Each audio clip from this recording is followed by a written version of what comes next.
Welcome to our posts. Today we will see stories of r/malicious compliance. Chick tries to gatekeep my nationality? Time to ascend to a form further beyond. For context, I am a 20-something British American male living in a very southern and undereducated part of the US.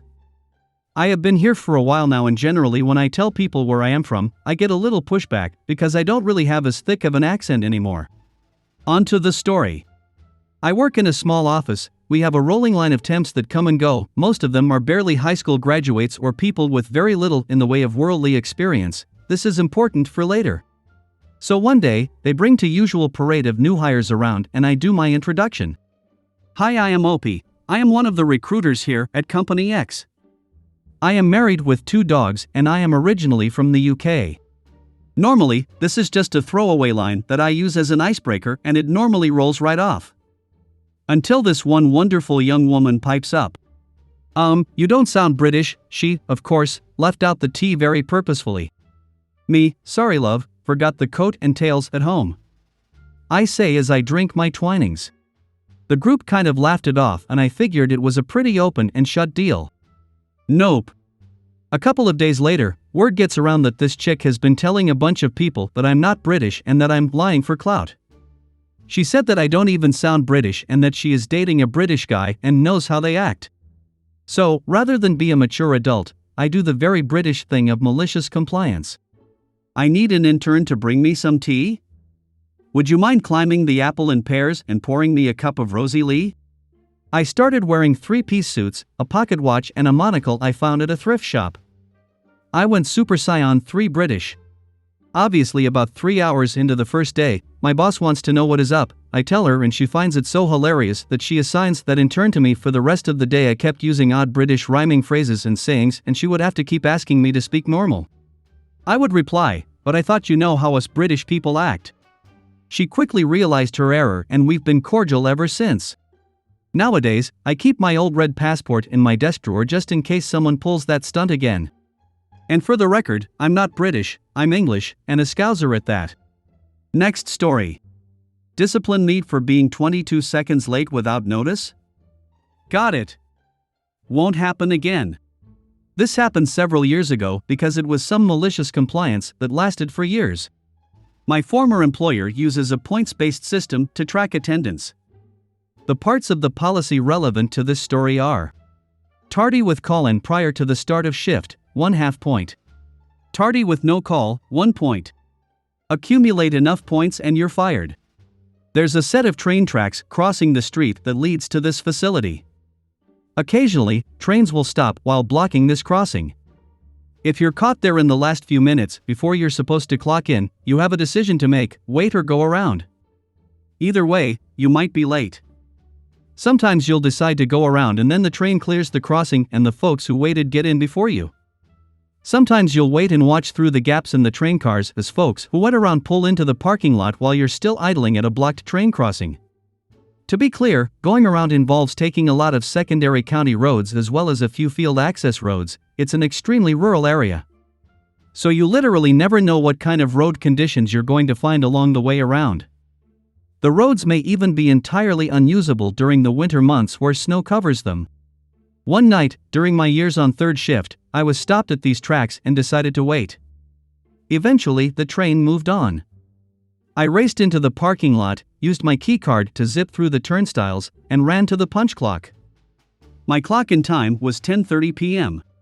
They have these biometric punch clocks that read your fingerprint to clock employees in and out. Sometimes these clocks just will not read your fingerprint. I got to the punch clock and it said 10:30. I'm golden. It doesn't track seconds. I entered my employee ID number and placed my finger on the sensor. 3 beeps, failed read. Tried again. 3 beeps. Tried once more. 3 beeps. Nope, not trying again because by this time, the clock was likely to tick over to 10:31 in the middle of reading my finger. When I got to my assigned work area, I told my team manager what happened. He said don't worry about it, he'd manually punch me in. I should have listened. But I'm a worrier. In the morning, when the front office people started showing back up, I went to the attendance office to confirm that my situation was all good.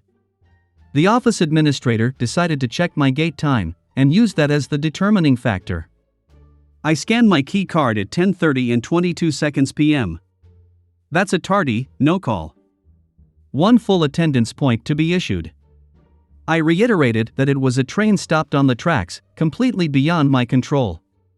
She advised me to either leave earlier and just wait an extra half an hour for my shift to start on the majority of days, or else get a cell phone. I didn't have one at all back then to call in with from the road next time.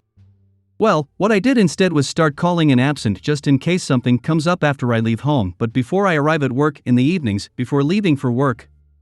The first few days, the attendance office up front was just bemused. After weeks, they became annoyed. After months, they'd apparently complained enough and I finally got told to stop.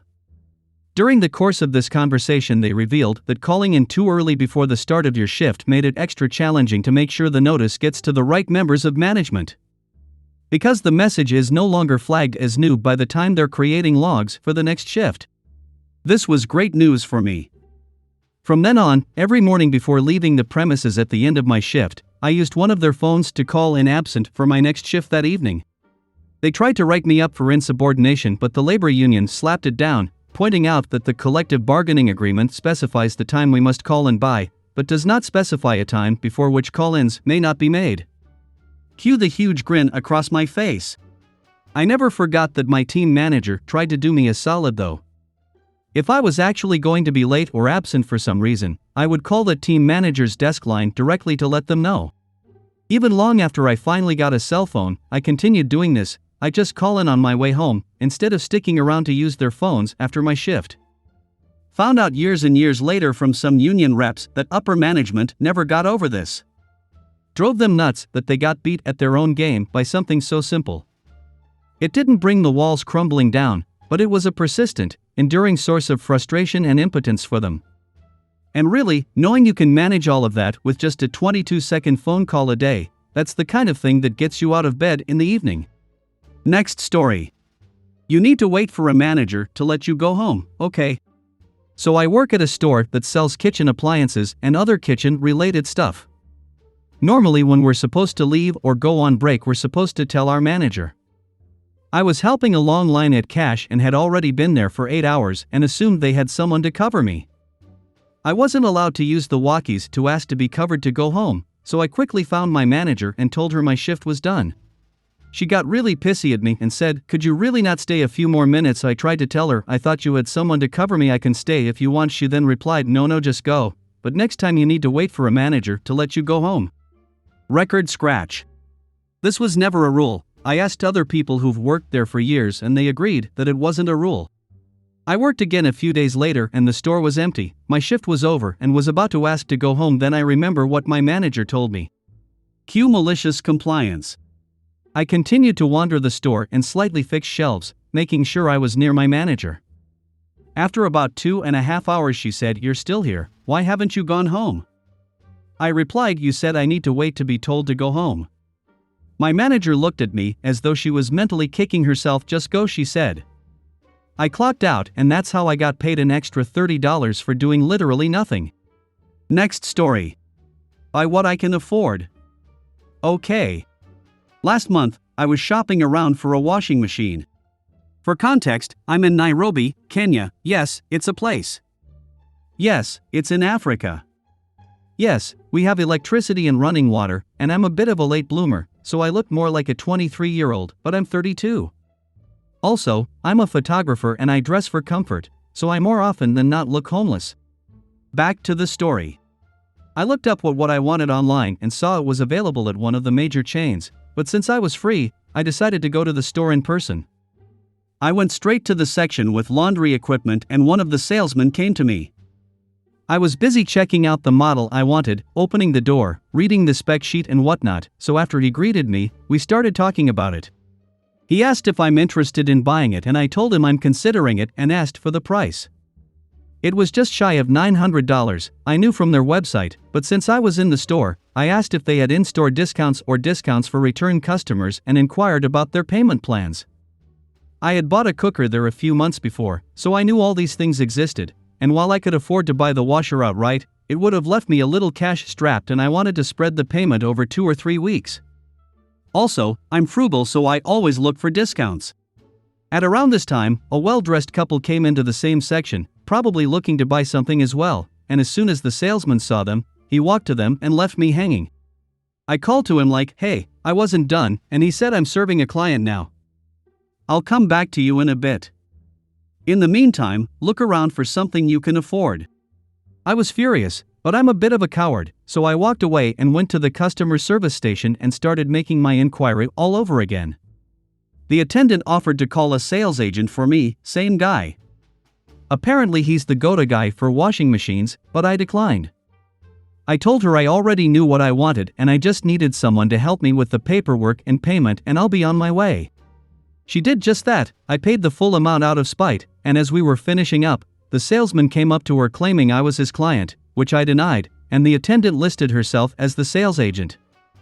It turns out they earn a 10% commission from each sale and the guy just missed out on a decent bonus. Salesmen earn around $300 plus commissions monthly. As I left, I turned to him and said, "Turns out I could afford it," with the biggest grin I could muster. Felt good. Best part? The couple he ditched me for left without buying anything. I hope you guys like this video. If you did, make sure like, comment, share and subscribe the channel or posts.